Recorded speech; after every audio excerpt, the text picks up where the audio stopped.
Humans have long desired to sit by a warm hearth with a roof over their head, protected from the elements. Shelter is not a yearn unique to humans. All kinds of animals burrow and build to keep their predators and weather at bay. The bagworm moth caterpillar is one such industrious builder. But they're also rambling creatures, looking to the horizon. It goes to show, a mobile home seems like the perfect way to crawl through life, death, and taxonomy.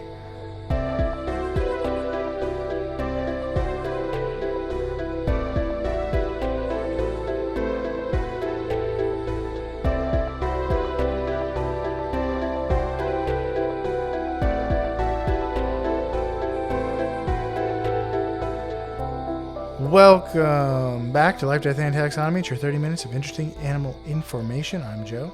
And I'm Carlos. Thank you to Cassie for the creation of our theme song. To hear more of Cassie's music, please search Cassie Michelle on YouTube or Spotify. And thank you to Johanna for the creation of this week's artwork. To check that out, you can visit us at our home on the web at lttaxonomy.com.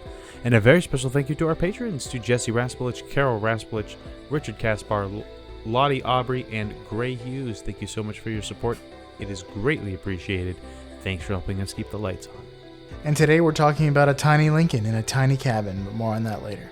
Oh, you took one of my nicknames. But yeah, we're talking about the bagworm moth. If that's not a Dark Souls boss name, if I walked through a boss fog wall and it said bagworm moth, I'd feel right at home. Definitely sounds like something that's going to beat you over the head with a big Santa sack of horrible, I don't know, giblets. If you switch those two things and call it Moth Bagworm, that's either a Star Wars character or a conniving little character that good guys shouldn't listen to. Moth Bagworm is definitely an orc name. Yeah. But also, yes, you can be the Grand Moth Bagworm. Mon Mothma Bagworm Tarkin. Lots of moths. Anything in Star Wars. goes in Star Wars. We already talked about Salacious Crumb. Sounds tasty. So the bagworm moth is also called the bagworm, just by itself.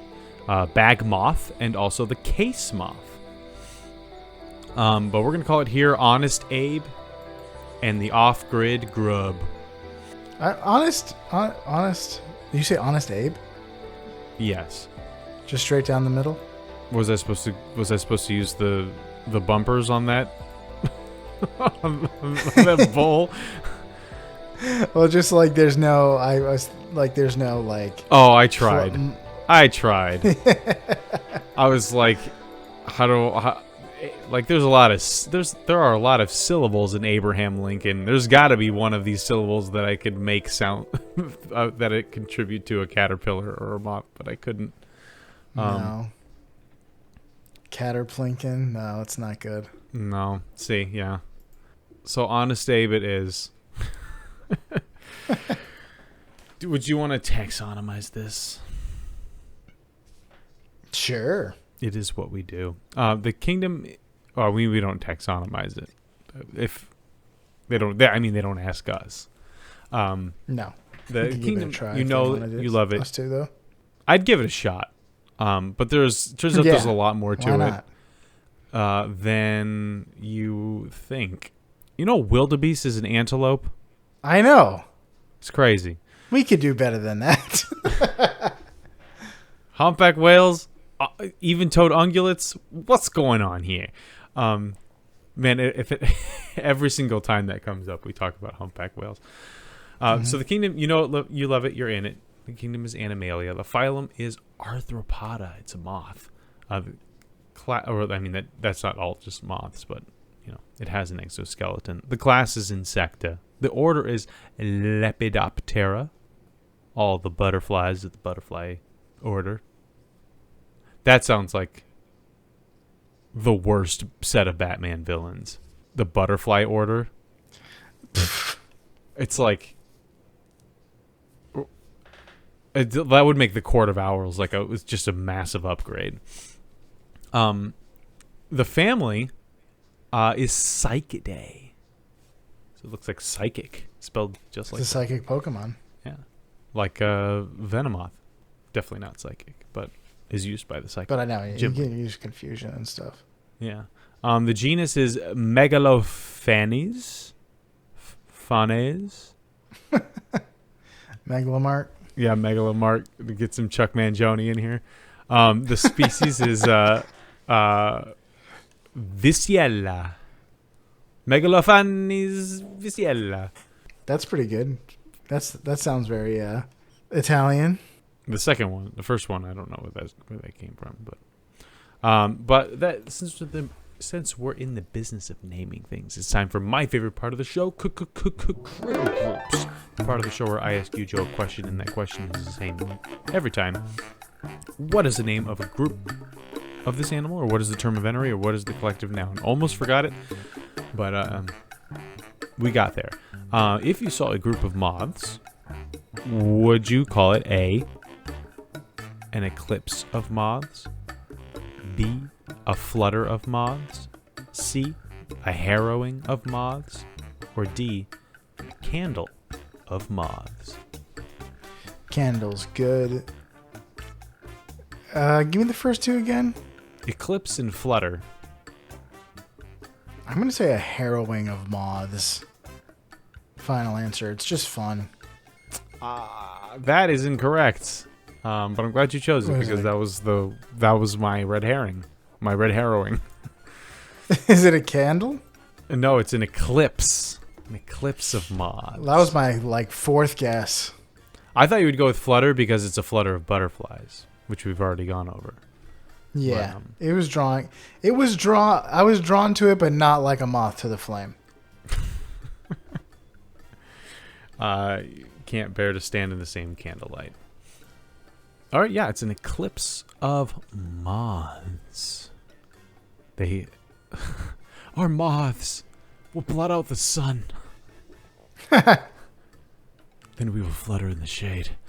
Would you like to hear about what this guy looks like? I sure would. So the moth, the adult moth, is an extremely fuzzy muffin. It is is yellow-brown puffball with 4 transparent wings like a dragonfly. Kind of looks like a bee that got like a mega evolution. It was like holding a mega stone. Because it's got some variants have like these stripes between like a yellowish and a brownish. So it kind of looks like a bumblebee. The lower half of its body, the abdomen, is longer. It almost looks like this sort of segmented tail. It has a very specific function for locomotion, which I'm sure you'll talk about. And it also has 2 very long feathery antennae, classic moth antenna, coming from its head.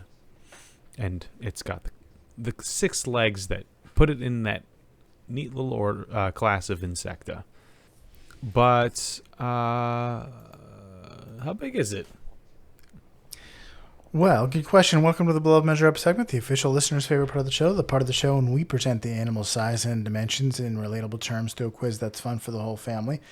It's also part of the show that's introduced by you when you send in audio of yourself saying, singing, or fluttering. The words measure up into ldtaxonomy@gmail.com. We don't have a new measure up intro this week, but that means we get to hear from a worm or a caterpillar in the culture. And Carlos can guess who it is. Interesting. Well, last time it was between Heimlich and Absalom, so interested to see what the options are here. There's the bookworm from guess? Toy Story 3. That's all I got. Okay. Well, let's, in 8 seconds after this ad. Trying to think of any other caterpillars. There's the caterpillar that the 2 birds chase in Fox and the Hound. who Not doesn't that. have any lines. Yeah, this person's got to have lines. Without further ado, the listener's favorite part of the show.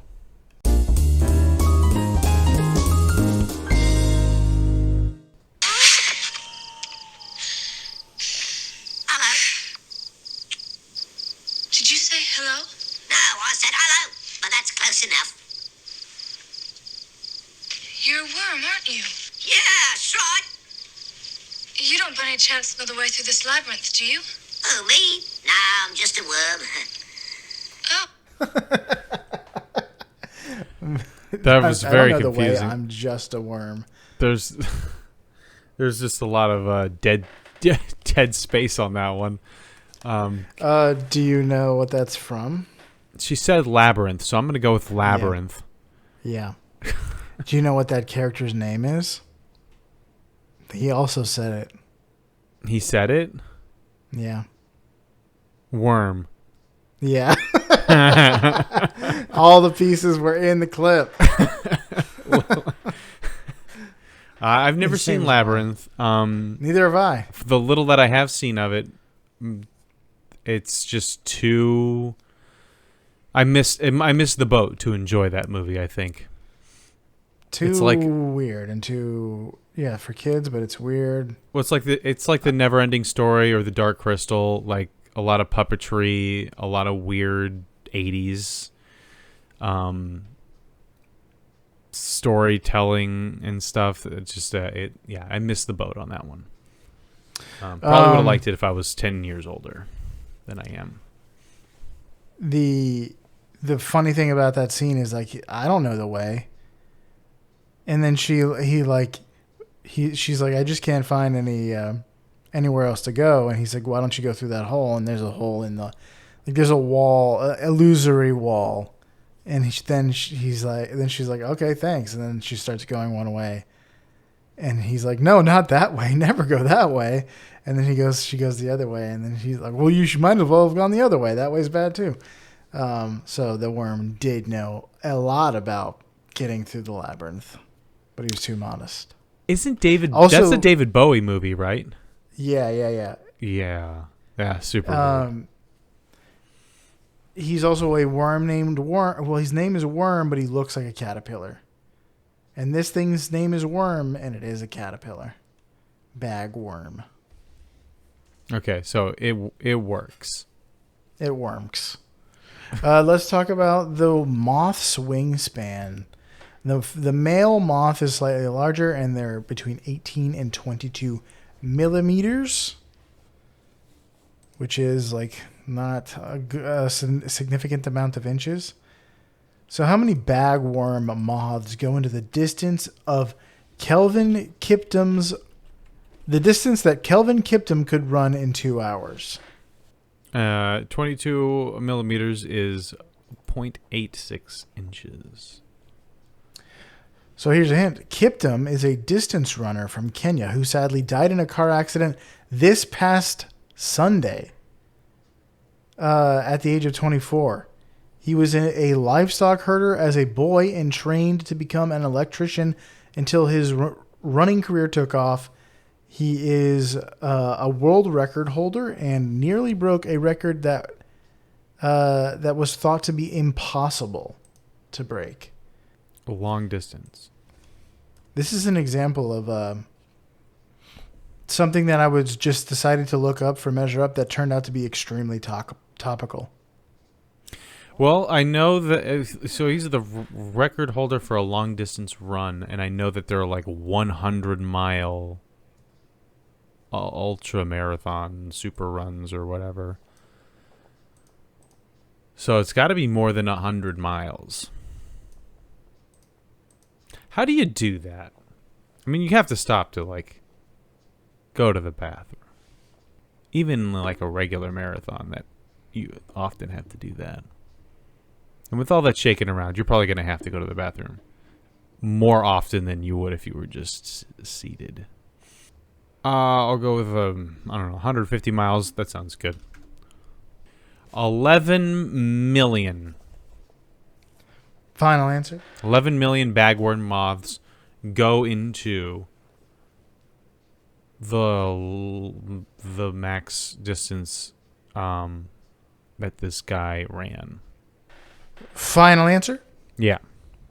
The correct answer is 1.9 million bagworms. What? We're talking a regular marathon. Oh, wait. I misunderstood the question. You should have corrected me. I was going on like the longest distance that anyone has run. No. I one said how go. long could he run in 2 hours? You thought this was Captain America or something. Captain Kenya. Yeah, I would have gone. I misunderstood the question. I was going. Oh off of man, I thought when I said I was 150 like, miles. you're really besmirching this man's legacy by undercutting him this much. But no, not the longest distance possible. It's how long could he go in 2 hours? He's a world record holder in the marathon, which he broke in Boston. So he can run. He runs quickly and not necessarily for the longest distances. He ran so in the marathon running world, the 2 hour mark is like the mythical, like impossible to beat time. And he got to like 2 hours and like 38 seconds. Oh, wow. I mean, that means you're going 13.1 miles per hour for 2 hours on average. Which is pretty dang. Like, that's pretty 15 miles an intense. hour is like a dead sprint for most people. So, yeah, that's pretty incredible. That is like Captain America. Honestly, if you were running with this guy, it would feel like he's just lapping you on your left. Yeah. Let's talk about bag length. Yeah, it was just crazy. Like I was like, what's the fastest time to run a marathon? Who is the record holder for that? And then I looked it up and I'm like, oh, this guy is a record holder. Oh, he died Sunday. What are the odds that I would just like randomly think to look up this guy? Yeah. Very interesting. Very sad. Very sad. Bag length. Let's talk bag length. 17 to 22 millimeters. And we'll talk about what a bag is later. 22 millimeters again. All right. Whoa, wait. let Let me make sure. I think it is. I think it is 22 millimeters, but that's coincidental enough to make me need to look it up. So how many bagworms go into the length of the Old Faithful Inn from east to west, from the east wing to the west wing?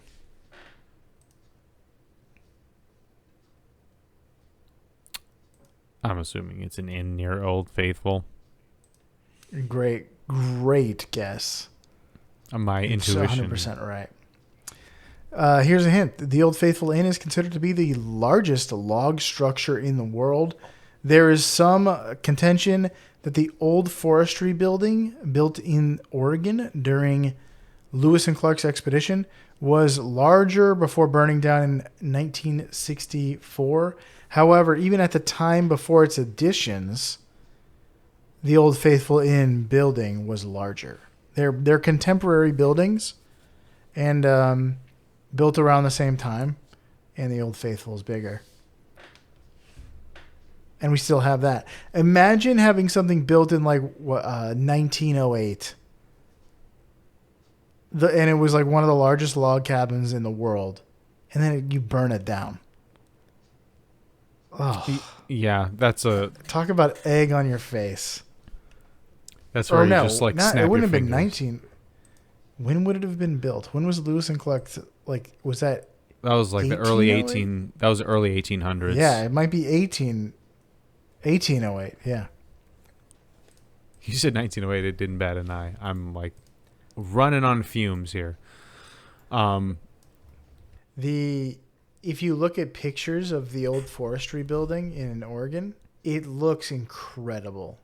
Like it's made of redwoods. I think I've seen this before, or something. I remember seeing like, oh, this is a very, very big log cabin It's been a while though. I'm gonna go to the football field. 12,500 bagworm moths go into the east to west wing in the Old Faithful Log Cabin Inn. The correct answer is 9,545 bagworms. The inn is 700 feet or 210 meters long. That is a 76%. Short. It's just short. Yeah, I mean, the Old Faithful Inn is the biggest, but it's like it's a log structure, so it's also made of stone. So it doesn't look like a Lincoln log cabin like the forestry building does. So there's something. Both of them are really awesome, and you can actually visit the Old Faithful one. So let's do that. Let's do that. Should we go? Yeah. It is really big. I'm looking at pictures now. And goodness, there's like 5 floors. I would very much like to go. All right. Is that good on the measure up? Yeah. Do you have any fast facts before we get into the major fact?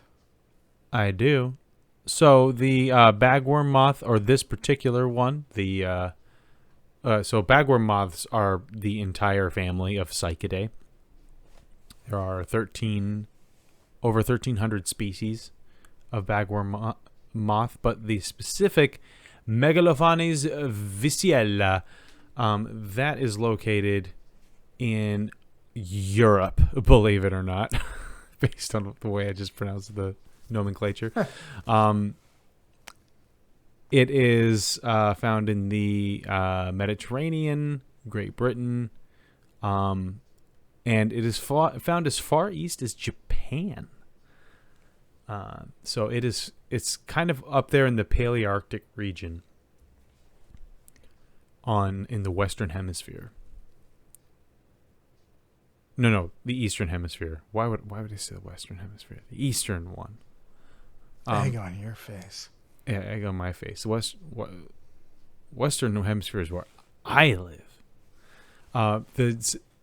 So the caterpillars of the bagworm moth feed on various plants, including grasses, sedges, flowering plants, heathers, birch trees, berry bush leaves, and clown's woundwort, which is the name of a flowering purple flowering plant.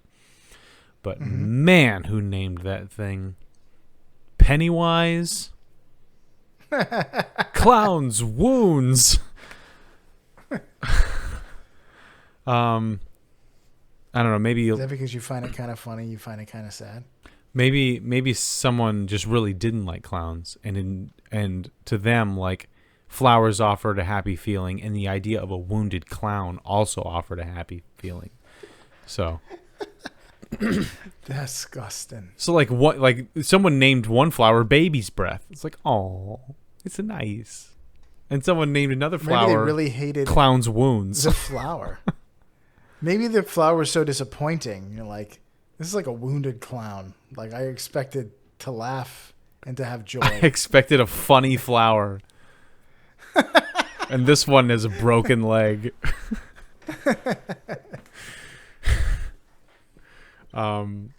Anyway, we're not here to talk about flowers. This is Life, Death, and Taxonomy. Flowers aren't alive. Yes, they are. There is one species of bag moth that's collected as food in southern Africa. Overall, they don't live very long. They kind of just exist to breed. I mean, a lot of animals do that, but it's kind of like a salmon situation where they are born, they grow up, they breed, and then they immediately die. And they're also some species of bag moths are parthenogenic, which means they can clone themselves, or females can clone themselves. They don't need male fertilization to have eggs that hatch into more moths.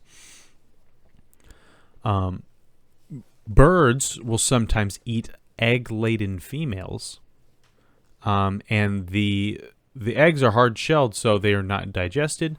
They pass straight through the bird's digestive system and can be spread out throughout the area. We've talked about something else that does that. Yeah, plants. Plants do that all the time. It's their favorite thing to do. Some animals.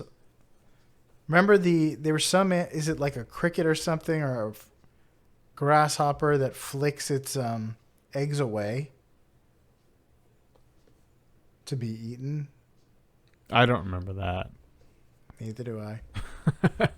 Well, this one is fine. They're fine being eaten because they're gonna die. They're about to die anyway, and the eggs are dispersed, just like a fruit plant wants animals to eat it, eat the fruit so that the seeds are dispersed. And that's all I got. Okay, I'm calling this major fact a cabin in the woods. Have you ever been in the woods and seen a mysterious cabin? What if that cabin was tiny and moving along a branch? It grows the economy. It hurts nobody. Bagworm larvae create protective cases made out of sticks to camouflage themselves and to protect against predators. So literally they build a house of sticks to protect themselves against the big bad wolf. Although not wolves, probably like other bugs. The construction of these cases serves as a form of defense and shelter. The larvae incorporate materials from whatever they can find, like twigs, leaves, and debris, into their silk cases. And the cases not only provide physical protection, but also blends in with the surroundings. So it ends up being harder for predators to detect them. And if they found them, it would be harder for them to get at them. Unless, of course, you're like a bird and a bunch of sticks is nothing to you. Different bagworms create extremely different kinds of bags, wouldn't you know? To the point that the species are primarily identified by the materials they use to make the case. You got to make their case. This guy's making a case that he's this kind of bagworm. But he's Honest Abe, so we can trust his case. We can trust. He can trust this worm. That's what they said about worm tongue, though. So you can trust. He's on the case. Twigs are common as a material, but they may be placed vertically or horizontally relative to the bagworm's body. Some are joined together neatly and uniformly, while others are haphazard. You can even see some that look like a log cabin that's spiraling, like if you took like a rectangle and twisted it. It looks very striking. Some species forego plant material and use things like down feathers for a more luxurious mobile home. Oh, that's what I would go with. Literally, they're wearing silk and feathers. Yeah, I want to be comfortable in my cabin. But I can't imagine down feathers provide that much protection. Oh, like a cushion. I saw another one. I'm not sure if it was photoshopped, but it looked like it had its case looked like a tiny black hat for a witch. A little witch hat. A little pointy hat. Yeah. So Megalophanes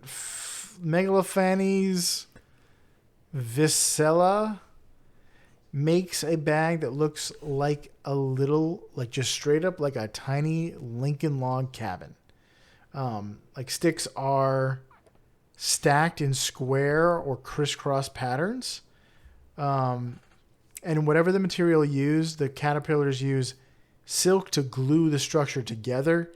And when they decide to park for a while, they'll also glue the case to whatever they're on to give their home more stability.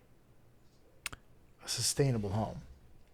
I've looking into this and doing the research, I realized that like I've seen thousands of these things. Yeah. Apparently, one of the most common ones, I think, in the U.S. is a pine needle one, and it looks like a tiny pine cone hanging off a pine branch, but it's actually a case made by one of these guys, and it's made of the pine needles itself. Yeah, I've like pulled them off of stuff, and sometimes they're really easy to pull off, and sometimes it's like really stuck on there. And that's something I like. They're like, so like when they're ready to pupate, they will like attach their whole house to whatever they're going to build their pupa on. So it's like a ready-made protection for pupating, and it's stuck to a branch or leaf, and it can be actually quite difficult to pull off. You couldn't just flick it off. Yeah, you got to grab it at the at the base like a tick. Pull it off. But yeah, that's and I wonder if the things we see around here, that they're tiny little cocoons, but they look brown. Do you know what I'm talking about? They're hanging off of things.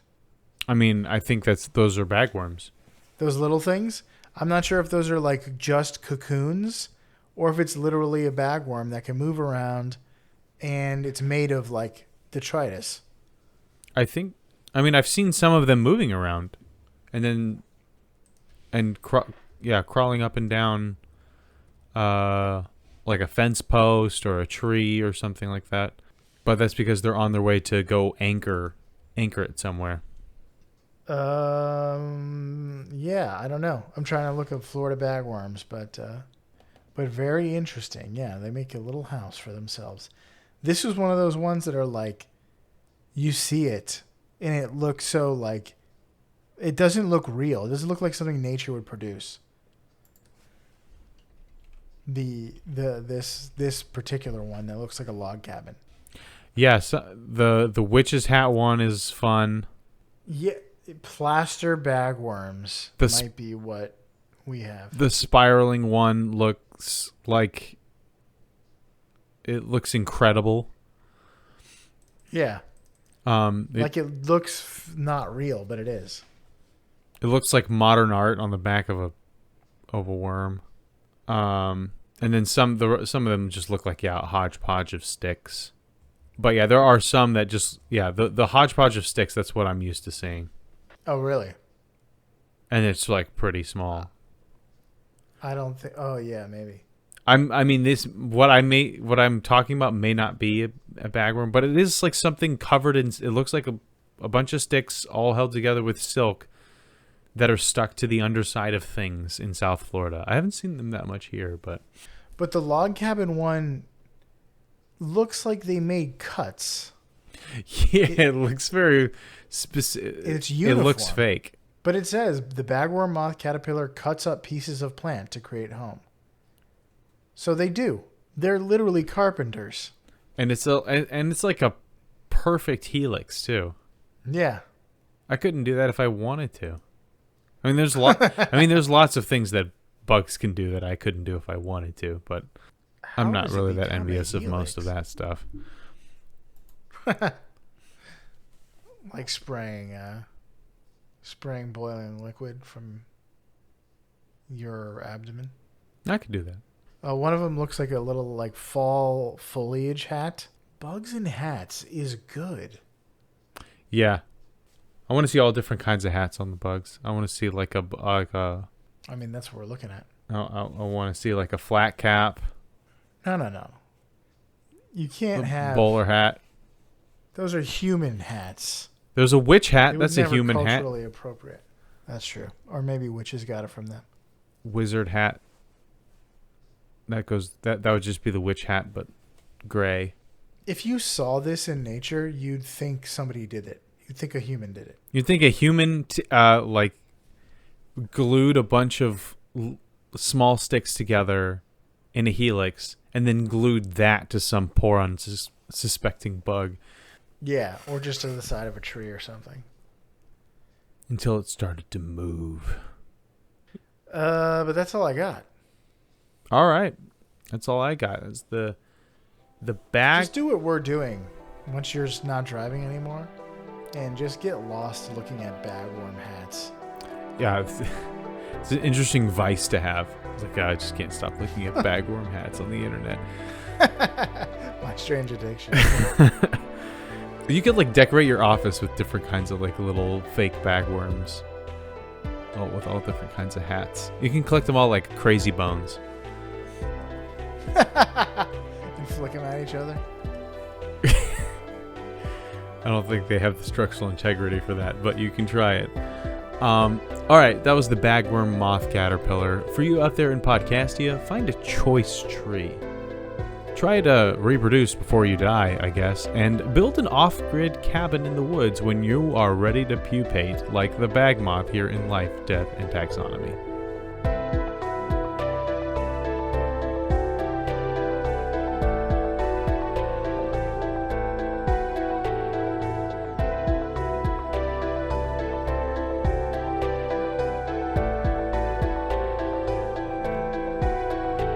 Hey Taxonomy Titans, I just want to remind you that we now have a Patreon. Patrons can see full video episodes and get shoutouts on the show. But ultimately, it's a way for you to help us cover some costs and get even better. Still, reviews are the best way to help us grow. So if you haven't left one yet, we'd really love to hear from you. As always, thanks for listening and engaging.